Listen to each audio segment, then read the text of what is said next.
નમસ્કાર, હું દીપલ.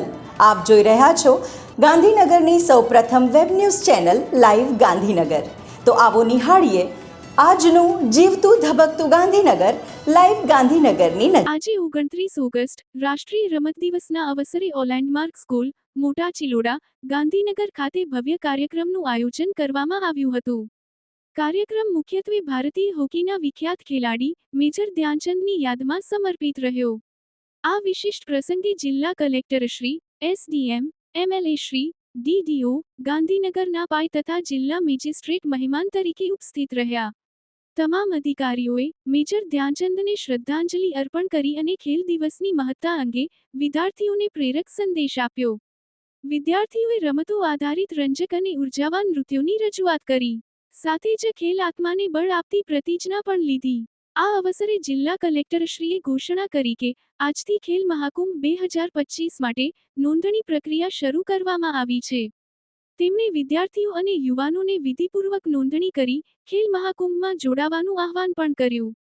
કાર્યક્રમ અંતે સ્કૂલના સંચાલક મંડળ અને સ્ટાફે મહેમાનોનો આભાર વ્યક્ત કર્યો અને આવનારા સમયમાં વધુ રમતોને પ્રોત્સાહન આપવાનો સંકલ્પ કર્યો. રાષ્ટ્રીય રમતગમત દિવસ 2025ને એક વિશાળ જન આંદોલનનું સ્વરૂપ આપવા માટે દેશભરમાં વિવિધ કાર્યક્રમોનું આયોજન કરવામાં આવી રહ્યું છે. આ જ ક્રમમાં શુક્રવારે સેન્ટ્રલ યુનિવર્સિટી ઓફ ગુજરાતમાં પણ રાષ્ટ્રીય રમતગમત દિવસ 2025 ઉત્સાહભેર ઉજવવામાં આવ્યો.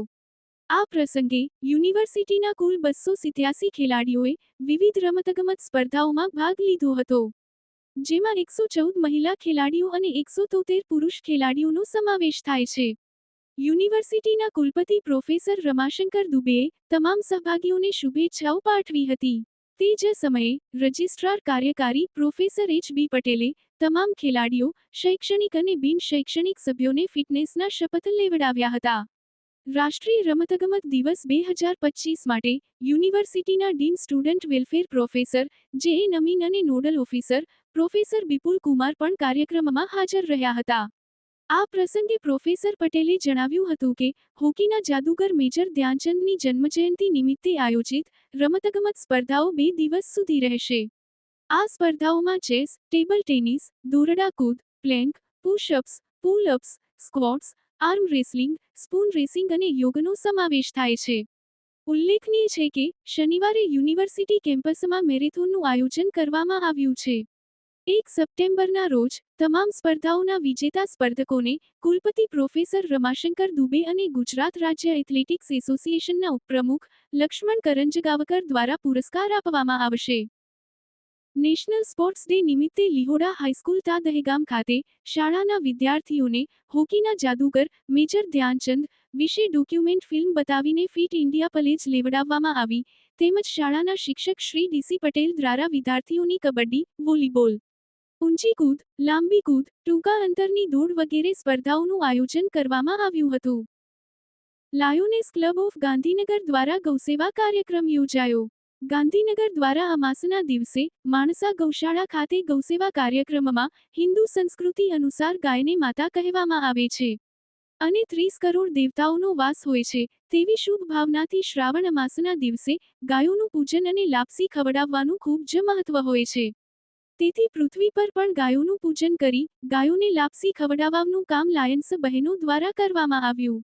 આ કાર્યક્રમનું આયોજન લાયોનેસ પ્રમુખ વિમળા અયાચી દ્વારા કરવામાં આવેલ, જેમાં આઈપીપી સ્વાતિબેન ગોર, પીપી મિત્તલબેન રાણા, પીપી રીટાબેન શાહ ઉપસ્થિત રહેલ.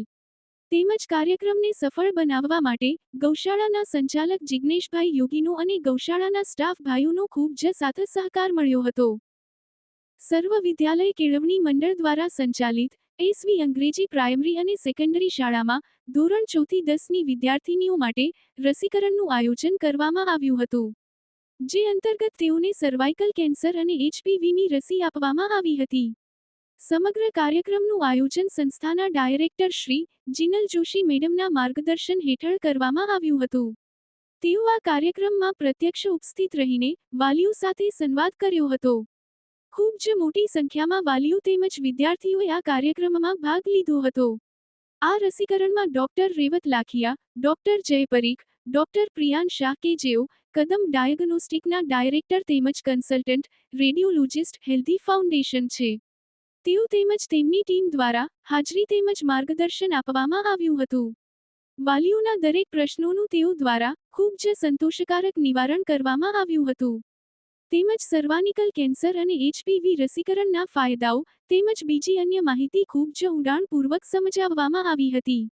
રસીકરણને અંતે વિદ્યાર્થીઓને જ્યુસ આપવામાં આવ્યું હતું. મોટા ચિલોડા ઓમ લેન્ડમાર્ક સ્કૂલ ખાતે ગણેશ ચતુર્થી ધામધૂમપૂર્વક ઉજવાઈ હતી. સ્કૂલના વિદ્યાર્થીઓ, શિક્ષકો અને ટ્રસ્ટીઓના ઉત્સાહપૂર્વક ભાગીદારીથી સમગ્ર કાર્યક્રમ આનંદમય અને યાદગાર બની ગયો. વિદ્યાર્થીઓ દ્વારા ગણેશ વંદના અને આરતીનું સુંદર આયોજન કરવામાં આવ્યું હતું. શિક્ષક મંડળ અને ટ્રસ્ટીઓએ પણ પૂજા વિધિમાં ભાગ લીધો તથા ભગવાન ગણેશજીના આશીર્વાદ લીધા.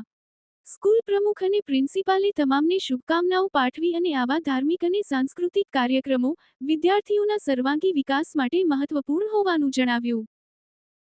તો દર્શક મિત્રો, આપે અનુભવ્યો ગાંધીનગરનો ધબકાર. આપની આસપાસ બનતી આવી જ ઘટનાઓની જાણકારી અમારા સુધી પહોંચાડવા માટે સ્ક્રીન પર દર્શાવેલ નંબર પર વોટ્સએપ દ્વારા અથવા ઈમેલ આઈડી પર મેલ કરીને આપ અમારો સંપર્ક કરી શકો છો. ધન્યવાદ.